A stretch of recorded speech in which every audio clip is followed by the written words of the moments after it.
여러분 안녕하세요. 오늘 우리가 함께 파헤쳐볼 자료는 기독교 신학, 그중에서도 개혁주의 신학의 뼈대라고 할 수 있는 튤립 5대 교리입니다. 그 첫 번째 관문인 전적 타락에 대해 알아보는 시간인데요. 와, 이름만 들어도 벌써 숨이 턱 막히고 엄청 암울하게 들리시죠? 맞아요. 하지만 진짜 재미있는 건 이 어두운 진단서 안에 엄청난 반전과 희망이 숨어 있다는 겁니다. 오늘 우리는 이 신학적 개념을 우리 영혼에 내려진 하나의 의학적 진단이라는 관점에서 아주 속속들이 파헤쳐 볼 겁니다. 자, 준비되셨나요?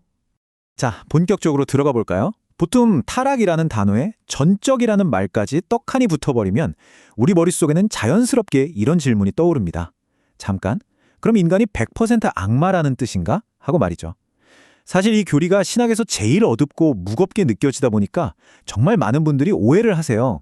우리 안에 선함이나 도덕성이라고는 눈꼽만치도 없는 완전 극악무도한 상태라는 뜻일까요? 에이, 전혀 그렇지 않습니다.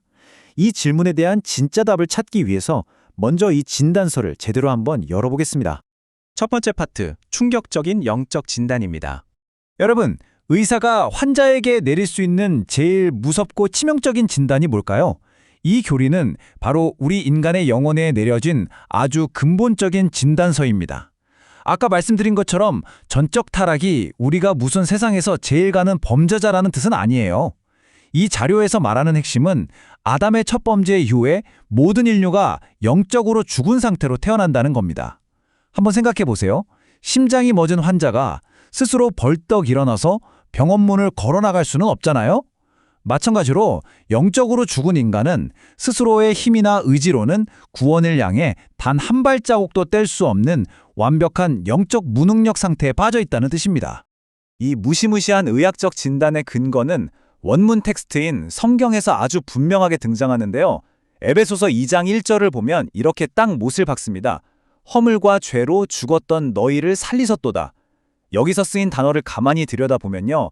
단지 어디가 좀 아팠다거나 기능이 떨어졌다가 아니에요. 아예 죽었던 겁니다. 그러니까 우리 영혼이 지금 중환자실에 누워있는 게 아니라 이미 생명줄이 끊어졌었다는 뜻이죠. 인간 본성에 대한 진짜 뼈 때리는 하지만 가장 정직한 진단이라고 할 수 있습니다. 두 번째 파트, 많은 분들이 헷갈려 하시는 전적이라는 단어에 대한 오해를 풀어보겠습니다. 이 교리의 진짜 의미를 알기 위해서 제일 큰 오해부터 하나 치우고 갈게요. 개혁주의에서 말하는 전적이라는 단어는요, 우리가 얼마나 뼛속까지 악한지 그 정도를 뜻하는 게 아닙니다. 우리가 상상할 수 있는 최악의 행동만 골라서 매일매일 100% 저지르고 산다는 의미가 절대 아니에요. 그게 아니라 이 죄라는 치명적인 바이러스가 얼마나 넓게 퍼졌는지 바로 감염의 범위를 뜻하는 겁니다. 죄 바이러스가 우리 몸의 어느 한 구석에만 얌전히 있는 게 아니라 우리 존재의 모든 구성 요소에 그야말로 싹 다 침투했다는 뜻이죠. 그럼 구체적으로 이 질병이 우리 내면을 어떻게 망가뜨렸는지 한번 쪼개서 볼까요?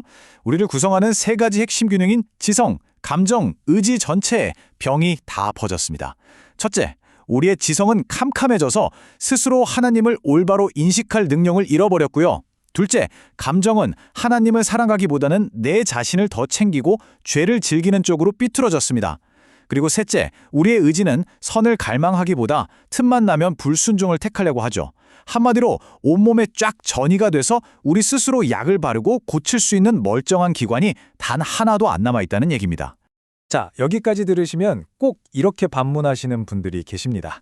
에이, 그래도 세상에 남 돕고 착하게 사는 사람들이 얼마나 많은데요? 네, 맞습니다. 여기서 진짜 중요한 포인트가 하나 나옵니다.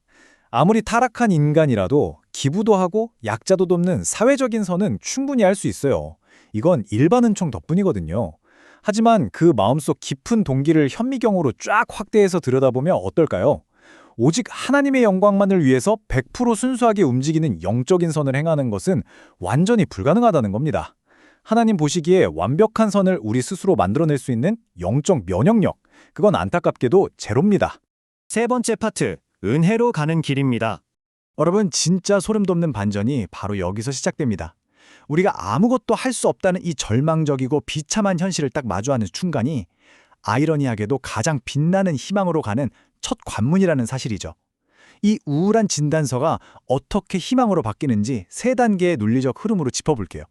첫째, 이 진단은 내가 조금만 더 착하게 살면 구원받겠지 하는 우리의 그 헛된 자기의의를 아주 산산조각 내버립니다. 둘째, 내가 진짜 철저하게 무능력하다는 걸 인정하는 바로 그 순간 나를 살리시는 하나님의 은혜가 비로소 100%로 쫙 극대화됩니다. 셋째, 나한테는 스스로 하나님을 고를 능력이 애초에 없으니까 구원은 오직 하나님께서 먼저 나를 선택해 주셔야만 가능하다는 결론에 다다르게 되죠. 결국 내 무능함을 고백하는 게 진짜 구원의 시작점이 되는 겁니다. 그래서 여기서 가장 핵심적인 부분은 바로 이 100%라는 숫자입니다. 방금 말씀드렸듯이 우리의 영적 생존 능력, 스스로 구원받을 가능성이 정확히 0%잖아요. 그러니까 반대로 우리의 구원은 100%, 말 그대로 전적인 하나님의 역사, 즉 오직 은혜일 수밖에 없는 겁니다. 절망적인 0%의 진단서가 오히려 하나님의 100% 은혜를 제일 눈부시게 만들어주는 완벽한 배경이 된 셈이죠. 기가 막히지 않나요? 네 번째 파트, 청교도적 적용을 살펴보겠습니다. 과거 개혁주의를 따르던 청교도들은 이 무시무시한 교리를 사람들에게 겁을 주거나 절망에 따뜨리는 데 쓰지 않았습니다. 오히려 그 반대였어요. 매일매일 영적인 건강을 챙기는 아주 따뜻하고 실천적인 처방전으로 이 진단을 활용했거든요. 그들의 성숙한 태도는 크게 두 가지로 나타납니다. 첫 번째는 겸손이에요. 내가 오늘 하루 죄 안 짓고 그나마 좀 선하게 살았다? 그게 내 본성이 착해서가 아니라 나를 꼭 붙잡아 주시는 하나님의 손길 덕분이라는 걸 고백하는 거죠. 두 번째는 그리스도 중심의 삶입니다. 나 스스로는 병을 못 고치는 환자라는 걸 너무 잘 아니까 내 알량한 도덕성에 기대는 대신 매일 예수 그리스도의 완벽하신 의로움에만 딱 매달리게 되는 겁니다. 정말 깊이 있고 지혜로운 태도죠. 마지막 다섯 번째 파트, 참된 의사 찾기입니다. 자, 지금까지 쭉 이어온 이 영적 진단이라는 의학적 비유를 이제 강력하게 마무리해 보겠습니다. 거듭 강조하지만 전적 타락은 우리가 세상에서 제일 끔찍한 괴물이라는 뜻이 아닙니다. 외부의 개입, 즉 완벽한 의사 선생님의 치료 없이는 우리 스스로 살아날 희망이 단 1%도 없다는 아주 팩트폭력 같은 진단입니다. 그런데요, 여러분, 이 뼈아픈 진단서를 안 보려고 도망치지 않고 정직하게 쫙 펼쳐서 인정할 때 비로소 엄청난 일이 일어납니다. 우리를 고쳐주실 유일한 치료제, 바로 예수 그리스도라는 생명의 빛이 얼마나 찬란한지 온몸으로 경험하게 되거든요. 이 교리가 왜 존재하는지 예수님의 이 유명한 말씀이 아주 완벽하게 요약해 줍니다. 건강한 자에게는 의사가 쓸데없고 병든 자에게라야 쓸데있느니라. 이 교리는 우리를 막 정죄하고 기죽이려고 있는 게 아니에요.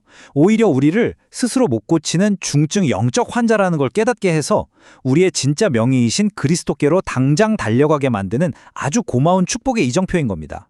자, 이제 오늘 살펴본 내용을 바탕으로 마지막으로 여러분 스스로에게 한번 질문해 보시길 바랍니다. 여러분은 지금 여전히 스스로의 그 불완전한 도덕성에만 의지하고 계신가요?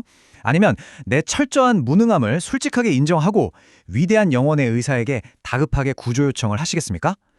이 도발적인 질문이 여러분에게 새로운 통찰과 진정한 희망을 안겨주기를 바라면서 오늘 해설은 여기서 마치겠습니다. 지금까지 함께해 주셔서 감사합니다.